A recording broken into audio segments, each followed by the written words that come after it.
अब मैडम बताइए, चंदे और धंधे की राजनीति जो प्रधानमंत्री नरेंद्र मोदी जी ने कहा था, न खाऊंगा न खाने दूंगा। अब बताइए कि जब आपने खाया नहीं और ना ही आपने खाने दिया, तो ये पैसा किस लिए?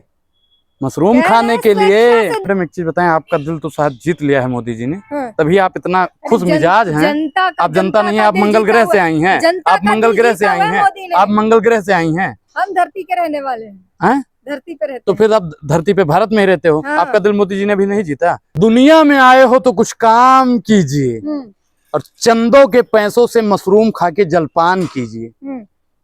समझ रहे हैं ना मैडम?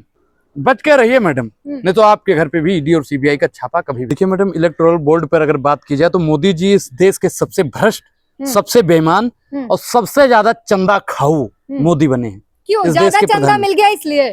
खाओ खिलाओ, मुझे चंदा का धंधा ये नहीं प्यारे, कोई उसूली का धंधा।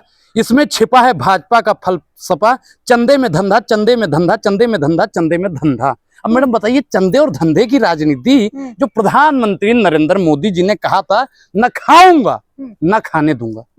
अब बताइए कि जब आपने खाया नहीं और ना ही आपने खाने दिया, तो ये पैसा किस लिए? मशरूम खाने के लिए, स्वेच्छा से दिया है। अच्छा, आपने कितना दिया है? आपने कितना दिया है? आपने कितना दिया? मैं बिल्कुल तैयार हूँ, मैं बिल्कुल तैयार हूँ। कौन डिबेट करेगा भाजपा का? अमित शाह जी। अमित शाह जी, मैडम ट्विटर पे इसको जरूर चलाइएगा, इस क्लिप को। अमित शाह जी मुझे सुन रहे हैं। अनुराग ओझा, जहां आप कहेंगे, या तो अनुराग ओझा लोकेशन तय करेगा या आप तय करेंगे। आप जहां पे कहेंगे अनुराग ओझा आपसे डिबेट करने के लिए तैयार है। मैं बिल्कुल डिबेट करना चाहता हूँ। कांग्रेस का पोल पट्टी खुलेगा तब दिखाई देगा आपको। देखिए मैडम, इन्होंने सारे खाते सीज किए थे, आपको पता है कांग्रेस ये कितना चंदा, कांग्रेस पार्टी तो अब चंदे पे ही निर्भर हुई थी भाई। उन्होंने तो कहा था ना कि देश के लिए फंड चंदा दो, अब वो तो मांग रहे हैं। अब मोदी जी क्या कर रहे हैं? मोदी जी को विदेश का लोग चंदा क्यों दे रहा है मैडम? पुलवामा अटैक होता है, उसके बाद में यहाँ पे चंदा आता है। अडानी जी कितना चंदा देते हैं, अंबानी जी इस देश को कितना चंदा देते हैं। मैडम बताइए कि जो चंदा मोदी जी के पास में आता है, उस चंदे का लेखा जोखा अब कौन करेगा? कांग्रेस को भी तो चंदा उतना ही मिला है। आप लोग मांग कर रहे हैं कि वापस दो, जो सीज करने के लिए कह रहे हैं, तो कांग्रेस का भी तो चंदा जाएगा, उसका भी तो सीज हो जाएगा। कांग्रेस का कौन सा चंदा जाएगा भाई, बताइए? कांग्रेस को नहीं मिला है। नहीं, देखिए मिला है मैडम, जांच पड़ताल अब तक होनी होती। जितना ही भाजपा के लोग प्रताड़ित किया है, ईडी और सीबीआई से पैसा निकाल निकाल के अपने बैंक में ठूसने का काम किया है। अब मोदी जी और कितना तानाशाही करेंगे? कितना गिर जाएंगे? कितना गिरेंगे? क्या किया है? क्या किया है? मैडम एक चीज बताइए, किन्हीं 3 नेताओं का नाम बता दीजिए जिनके घर पे ईडी और सीबीआई नहीं भेजा। सबको तो परेशान कर दिया, जमीन से लेके आसमान तक, दाएं से लेके बाएं तक, पूरब से लेकर पश्चिम तक, उत्तर से लेकर दक्षिण तक, सब जगह तो मोदी जी ने बिल्कुल भ्रष्ट कर दिया। वो कह रहे हैं काम करें, आप लोग क्या चाहते हैं? कौन सा काम किया है मोदी जी ने? कौन सा काम किया है बताइए? काम गिनवाइए। स्वतंत्र ईडी और सीबीआई को सिर्फ और सिर्फ अपना जमाई बना लिया है। ये भाजपा की सरकार ने किया है। ईडी और सीबीआई का इतना दुरुपयोग इससे पहले कभी नहीं हुआ है। बच के रहिए मैडम, नहीं तो आपके घर पे भी ईडी और सीबीआई का छापा कभी भी। हमारे घर क्यों आएगा? जो आरोपी होते हैं उनके घर जाता है। आरोपियों के घर पे जाता है, आरोपियों के घर में जाता है। जिनसे भारतीय जनता पार्टी, जिनके सवालों से जिनसे डर जाती है, ईडी सीबीआई उनके घर जाता है। तो आपके घर भी आएगी? अरे मेरे घर पे आएगी तो मैं डरता थोड़ी हूँ मोदी जी से और उनकी ईडी सीबीआई से। मुझे क्या है, मैं तो अमित शाह के पास फोन लगाऊंगा, जैसा के पापा हम भाजपा की सदस्यता लेने वाले हैं, बस ईडी सीबीआई मेरे घर का रास्ता भूल जाएगी। मतलब अनुराग ओझा ये कह रहे हैं कि जब आपके पास ईडी सीबीआई आएगी, आप तुरंत भाजपा में शिफ्ट होने वाले हैं। बिल्कुल, यही तो इस देश में हो रहा है मैडम, यही तो हो रहा है। मतलब आप भी तो वही होंगे ना? कभी भी आपके घर पे ईडी सीबीआई आए, भाइयों बहनों ध्यान दीजिए, कभी भी आपके घर पे ईडी सीबीआई आए तो आप तुरंत भाजपा की सदस्यता ले ले। ईडी सीबीआई आपके घर का रास्ता भूल जाएगा। कांग्रेस के साथ गद्दारी कर रहे हैं फिर आप? मैडम आप भूल मत कीजिए कि बीजेपी की सदस्य हैं आप।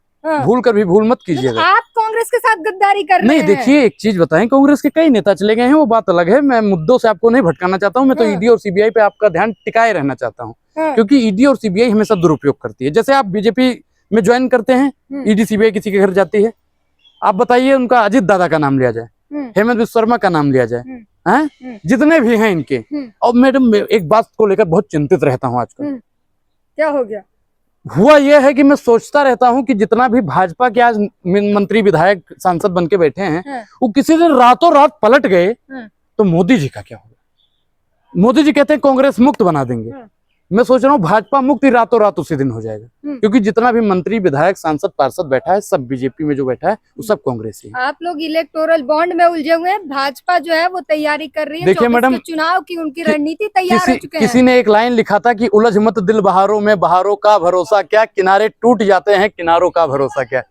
मैडम तो भरोसा मत कीजिए, मोदी जी की गारंटी मतलब फर्जी, मोदी जी की गारंटी नहीं। मोदी जी, मैंने कहा वो लोग चुनाव की तैयारी में लग चुके हैं। आज तारीखें आई है और भाजपा और बहुत लंबी तारीख है, तैयारी शुरू कर दी है, बहुत लंबी। देखिए मैं एक चीज बताऊं मैडम, कि बीजेपी हमेशा चुनावी मोड में रहती है, वो चाहे ईडी सीबीआई भेजकर हो, वो जीत के मोड में रहते हैं, जीत के मोड में रहते हैं। देखिए आप चुनाव तो जीत लेंगे ईवीएम की बदौलत, लेकिन लोगों का दिल कैसे जीतेंगे? दिल जीता हुआ है तभी तो चुनाव जीत रहे हैं। देखिए मैडम एक चीज बताएं, आपका दिल तो शायद जीत लिया है मोदी जी ने, तभी आप इतना खुश मिजाज हैं। आप जनता नहीं है, आप मंगल ग्रह से आई हैं, आप मंगल ग्रह से आई हैं, आप मंगल ग्रह से आई हैं। हम धरती के रहने वाले हैं, धरती पे रहते तो फिर आप धरती पे भारत में ही रहते हो। आपका दिल मोदी जी ने भी नहीं जीता। मोदी जी जब यशोदा बहन का दिल नहीं जीत पाए तो वो आपका भी दिल नहीं जीत पाएंगे, अनुराग ओझा का भी दिल नहीं जीत पाएंगे। जनता कह रही है हर हर मोदी, घर घर मोदी, कई सालों से चल रहा है। देखिए हर हर बेरोजगारी और घर घर बेरोजगारी अभी नारा चलना चाहिए। मोदी और योगी का कोई नारा अब इस देश में नहीं चलेगा। अब इस देश की जनता ने ठाना है कि जो रोजगार देगा उसे वोट मिलेगा, चंदा और धंधा वाली राजनीति नहीं। संवैधानिक तरीके से चंदा लिया, इसमें क्या गलत कर दिया? जिस वक्त चंदा लिया गया वो उस वक्त संवैधानिक तरीका था।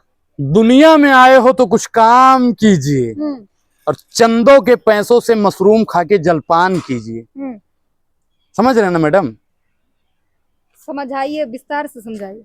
अरे दुनिया में आया तो कुछ काम कीजिए, चंदों के पैसों से जलपान कीजिए। हमने संवैधानिक तरीके से लिया, उस वक्त तो असंवैधानिक नहीं था। अरे वो संविधान गलत कर दिया? आज वो भी संविधान का नाम ले रहे हैं जो 24 घंटा संविधान को बदलने की बातचीत करते हैं। आज वो लोग भी संविधान का बोर्ड ले रहे हैं जो आज तक दलित आदिवासी पिछड़ा अल्पसंख्यक को सताने का काम किया। बीजेपी ऑफिशियली ऐसा कभी नहीं कहती। उनके मंत्री अगर कह देते तो बोलती है कि उनके निजी विचार है। तो उनको पार्टी से काहे निकाल देते हो? अगर कोई गड़बड़ कर रहा है तो उसको निकाल दीजिए पार्टी से। वो बोल रहे हैं कि हम इस पर इनकी जवाब। मैडम मैं एक लाइन में आपको बता दूं कि 24 के बाद में, और जितने भी लोग मुझे सुन रहे हैं वो भी कान खोल के सुन ले, वीडियो को रोक के सुन ले, कि 24 में आपके संविधान को, बाबा साहब के संविधान को अगर इस सरकार आ गई तो उसे बदल। जनता को सिर्फ मत भाई, आप लोग दीजिए वोट और संविधान को खत्म हो जाने दीजिए, और फिर आपके ऊपर 4000 साल पहले जैसे था मनुस्मृति। हमारा तो मैडम कुछ नहीं होगा, अपनी तो जैसे तैसे, लेकिन आपका क्या होगा साहब? जो पिछड़ा दलित आदिवासी है उनका क्या होगा?